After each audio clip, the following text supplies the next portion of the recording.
What's going on, everybody? Hope that you're doing well. Thank you for joining me once again. Make sure that you subscribe and click that like button, and please make sure that you share, because everything that we talk about on this channel, it is designed to make sure that we bridge the gap in the African diaspora, and our content is designed to uplift. We are not here to put anyone down, or now we tell the truth about certain things. So let me be clear about that. So we're not going to be, sugarcoating things, but our goal is ultimately to uplift and to empower the African diaspora and bridging the gap. So with that said, our comments and the different topics that we have, if someone is trolling or if someone is being completely disrespectful and nasty in the comments, we'll just delete it just like that. It's a very simple way. That's why I don't know people. A lot of times people get all in their feelings and stuff when people say off the wall things. Just delete them and block them and just keep it moving. And that's just how you manage it. But we're here to bridge the gap. We're here to now break down some of these things that have happened, some of these walls that have been established over the years as a result of colonization and other things along the way, systemic, whether it be systemic racism, systemic economic suppression, all kinds of different things, oppressive tactics, predatory lending tactics, all of that. We're here to educate, inspire, uplift, and to bridge that gap. So with that said, a question that came up, because a lot of people are talking about moving away from America, or whether it might be Canada or it might be the UK. And I'm talking about English-speaking countries, because that's the majority of the audience that I reach, because I speak English. But it also deals with French-speaking countries and Portuguese-speaking countries and even Spanish-speaking countries. And there are some countries that speak Italian and German. But this particular conversation is designed to answer or ask a question and maybe get some feedback on it. Should those who are part of the African diaspora that's abroad, when moving back to the continent of Africa and moving to one of the 54 countries, should these communities of expats, if you will, create their own expat communities within these countries? And so that was something that I wrestled with, and please feel free to comment below. I mean, let's let the conversation evolve a little bit here. But with that, initially, when I first took my trip to Ghana back in 2018, because everybody was saying, hey, you might want to go check out this community. It's an expat community. So I thought it was kind of cool at first. I was like, wow, okay, a lot of familiar faces. And some people some people are like, look, I'm moving away from America. I don't even want to be around that crowd. So I've heard people say that too. But at first I was like, that sounds pretty cool. Oh, okay, they have a community like that. And that sounded attractive. But then when I stopped, as I started spending more time with the people, I said, wait a minute. And this is just me. I can't speak for anybody else. I said to myself, now what is that really communicating? Because if I come to these people's country and I now create my own community, which is in essence saying I don't want to be around you, what is that communicating? So I've heard a lot of different things. There was a chat in one of the groups online. So a lot of people say, well, I want to be familiar with my culture and I want to be around my people, and that's what I want to do. And we're our own tribe, African Americans, we're our own tribe, and this is what we have, and so on and so forth. So I still kept thinking about it. I said, what are we really communicating? And have we now, nothing wrong, let me rewind for a second. Nothing wrong with wanting to have familiar company. Nothing wrong with that. I mean, I enjoy when I see my brothers and my sisters when I'm traveling abroad. It's like, we look at each other, we dapping each other up. We like, what's up? What's going? Hey, good to see you. Excited to see each other, because we do share that familiarity as far as the common experience, whether it's, even if it's a part of the UK, or Canada, there's a common experience that those of us who are part of the African diaspora, those who have been dispersed throughout the world and did not have the opportunity to grow up on the continent of Africa, those of us, there's just a common thing that we have. But nothing wrong with that. But then I started thinking about it. I said, again, if we're doing that, if we're creating these communities and saying we don't want you in, we put our walls up, and we go work and we hang around the local community for a period of time, but then we move away. I thought to myself, I said, how are we any different than the very people that we complain about when we're in America, because basically that's the same thing that's being done to us. They create their communities, and although they might not put up walls, what they do is they put up economic barriers. So I'll give you an example. Right here in the DMV, within 5 miles, you'll watch one house that will sell for $300,000, and you can go across the Woodrow Wilson Bridge right into Alexandria, and Old Town Alexandria at that, and buy a townhouse for $1 million. And I mean, I don't even think it's 5 miles. I mean, really, now that I'm thinking about it, because the bridge is 2.5 miles. And so on either side of that, you're talking about maybe 4 mile difference, and the price is that drastic. And so when you look at who's living in these communities, you can tell that it's broken down based upon ethnic lines. So I thought about that, and I said, now, these communities, how are they any different if we do that? Because it's really what happens is you have these investors who come through and they build these communities, and 9 times out of 10, these investors don't look like the people that they're trying to sell to. They know that there's an expat market. They know the amenities that the expat community is looking for. And so what they do is they build these homes. They overprice them, because they'll say, well, okay, they're putting them on the USD or the euro or the Canadian dollar. And they'll say, okay, we know we can charge them this amount. We can't charge the locals this amount. So that's going to exclude the locals automatically. But now we're going to make it attractive for this particular audience. And so now it creates this exclusive kind of community. So whereas in, say, America, these people might be at the bottom of the economic ladder, they go to some place like Sierra Leone, now they're at the top of the economic ladder. And unfortunately, I've seen this happen where people adopt the very mindset that they're running from. The same behavior, the same everything they complain about, they adopt it. They'll even begin to call the country that they're going to S-hole countries, but they'll complain about Donald Trump. And it's like you stop and you say to yourself, what's going on here? I remember the story of a lady who was enslaved. And the moment that she was freed, they said, well, what are you going to do? And she said, I'm going to go buy a slave. So again, you stop and when I heard that story, don't know if it's true or not, but I've seen enough people behave like that to say it's accurate enough to say, okay, so what do we do? So this is what and how I've been able to reconcile it.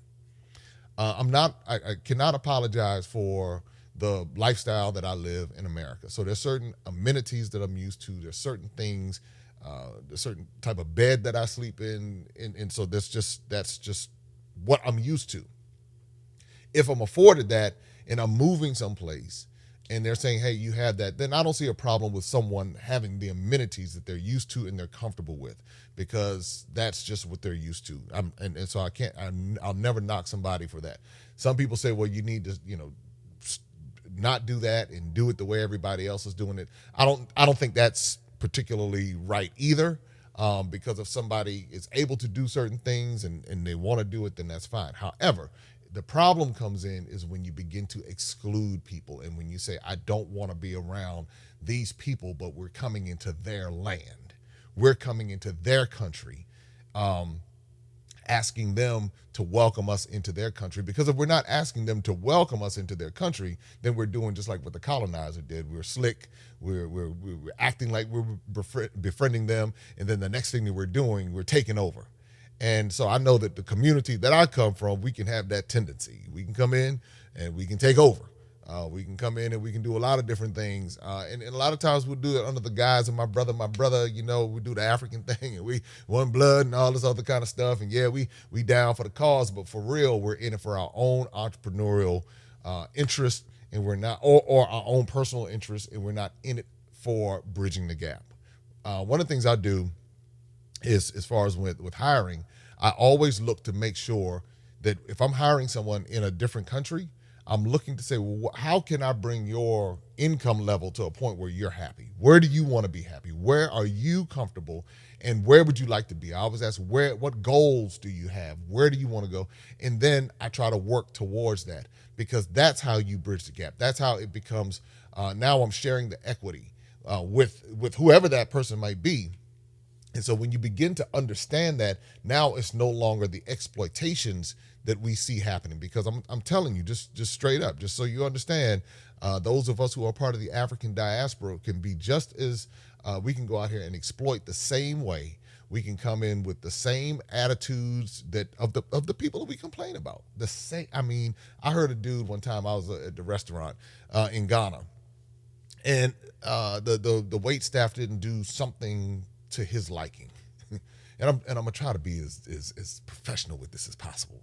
But he just went off, and I couldn't even believe. He was like, "I'm from New York, and I'm this, that, and the other," and I'm saying, "Don't nobody care that you from New York." That works in New York. That doesn't even work in D.C. Don't nobody care. That's what I was thinking about myself. Nobody cares. But the people were really gracious. I mean, they took it. They didn't go up and act all crazy and get unprofessional. They stayed with it. But he was the only one that acted like that. So I just apologized. Once all of that settled down, I said, "Look, I'm sorry that we're not all of us are like that. We do respect you. We do understand mistakes happen." And so I recognize that some of that just comes from the training, or the lack thereof that many of us have when we travel abroad. But some of us are really gracious, and I've seen the flip side of it. So let me put the balance to it. I've seen where we've gone and we have respected and honored and gone in and demonstrated a level of professionalism and just genuine care for the culture, and that's been reciprocated when we did that, because we stopped and we said, "Okay, I'm coming into your land. I'm coming into your culture. I want to appreciate it. I want to respect it." And as a result, that's where the relationships are being built. That's the thing. And that's what you see me doing. That's why I celebrate the different cultures on this channel. That's why I don't have a favorite country, because I'm able to find something beautiful in every country that I go to. I understand what colonization did. Somebody posted, they were saying, "Well, why do you only visit this country? Go to this country." And in their ignorance, they don't realize that I've been to 9 countries, and that I might be talking about one particular country, but that's not a slight on someone else's country. And the reality is, even the countries were formed by the colonizer. So even those divisions, even when people begin to talk about country supremacy, it's still a byproduct of the mentality of the colonizer. Even when someone says, "My country is better than yours," that's a byproduct of it. Instead of saying, "Hey, let's celebrate our differences and let's see where it is." Like for some people, you might not like some of the spicy food that comes out of West Africa, but that doesn't mean that all of that's just not your preference. And that's fine. Everybody's going to have their preferences. There are preferences that I had in South Africa that I might not have in Sierra Leone, but there are preferences that I had in Sierra Leone that I'm not going to find in South Africa. There are preferences that I had in Tanzania that I wasn't going to find in Ethiopia, but there are things that I saw in Ethiopia that I'm not going to find in Togo. So that when you begin to start thinking differently and recognizing that Africa has all of this diversity, and each time if you're able to adapt, you'll have a great time. If your mindset is stuck on, "I got to find America in Africa," then that's just I mean, again, that's a preference. That's where you are. I get it. I'm not, and for some people, that's just where they are. But you can't complain about somebody not being like how you are and you're coming into their world. It's like going to someone's house, complaining about their house, but that's not your house. That's not your house. That's their house. That's how they live. And if you're going to go into their home, then learning how to adapt in their environment would be the wisest thing to do instead of trying to change it. I've heard so many people from America say, "How can we go over there and change them and make them like us?" That's the same thing the colonizer did to our ancestors. That's the mentality. They went into West Africa. They went into East Africa. They went into Central Africa. They said these people are barbaric. These people are inhumane. These people are cannibals. These people, they did everything that you could think of. They're barbarians. And never did they tell you about their Neanderthalic ways in the 100 Years' War and how they would kill and murder and enslave each other. Never would the colonizer talk about that. But they would always focus on how bad these people were in Africa. And so then they went on this effort. Once the people were forced to be baptized, forced in Angola, And the slave trade started going towards South America long before it did come into the to North America and what we know as America now. They were already going to South America. They were already being forced and indoctrinated in these different systems.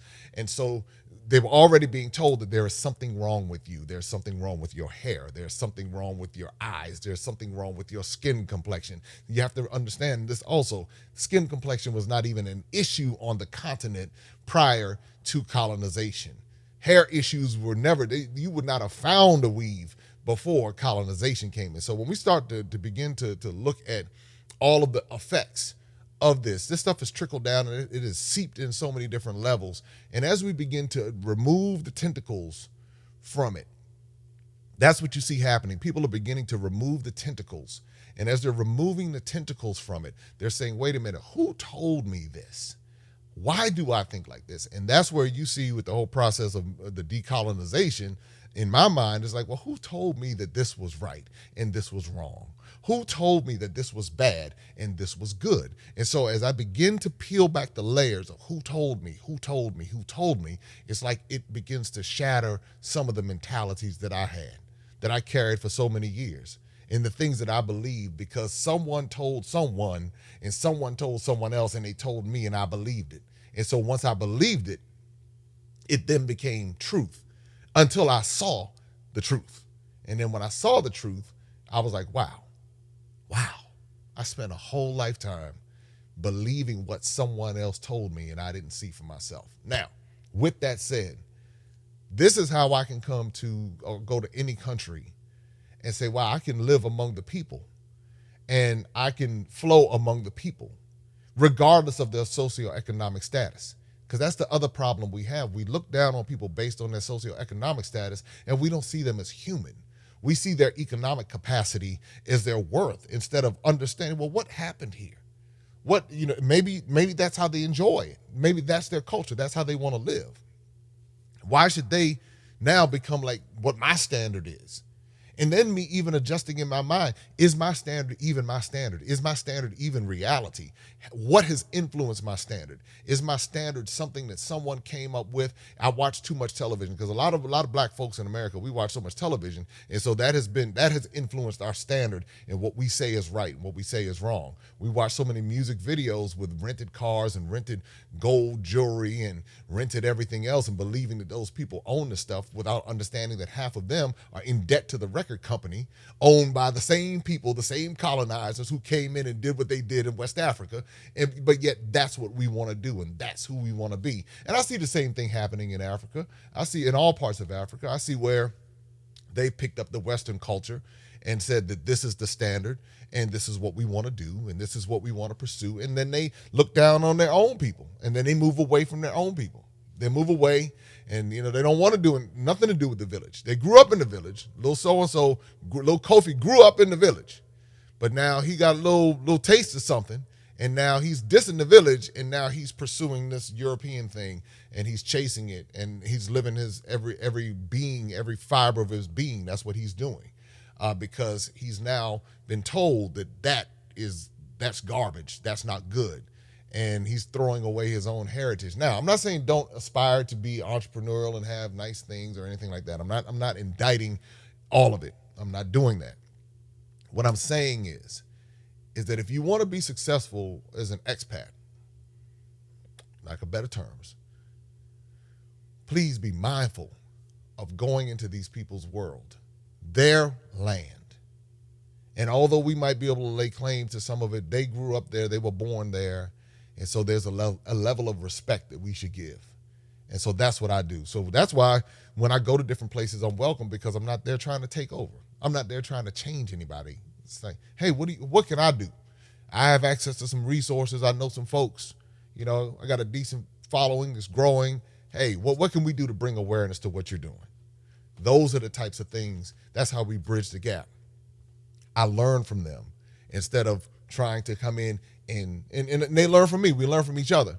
But the thing is that I recognize no matter what their socioeconomic status is, they have value. And if you can understand that, You will be successful wherever you go. The people will respect you. Sometimes you got to step to them and let them know that you're not the old brony that doesn't know what time it is. Sometimes you got to remind them, say, I'm African too. I might have some of that old brony stuff going on, but I still got some of that African hustle. I still got my inner Nigerian working in there, and I can tap into some of that. I can tap into some of my inner Cameroonian. I can tap into a little bit of that too. I can tap into these things.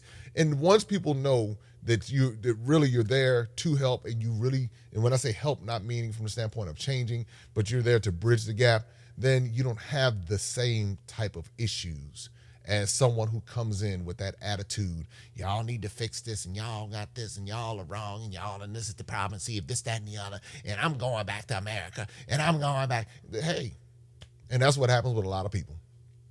Because they're not willing to adapt, they complain about America.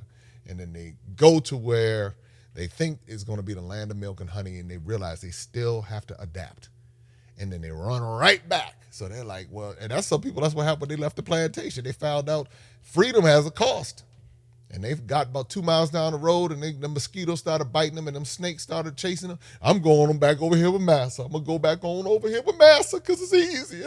It's easier to go back over here with MISA. And that's where a lot of people are. So anyway, that's my thought. Please put your thoughts in the comments. We welcome constructive conversation and all of that. And please make sure you check out our MaximumImpactTravel.com. We do have tours to different parts of the continent of Africa. Make sure that you like, subscribe, share, all that good stuff. This is how we bridge the gap. This is how we have conversations and making sure that we all are on the same team working towards the same goal. Enjoy your day.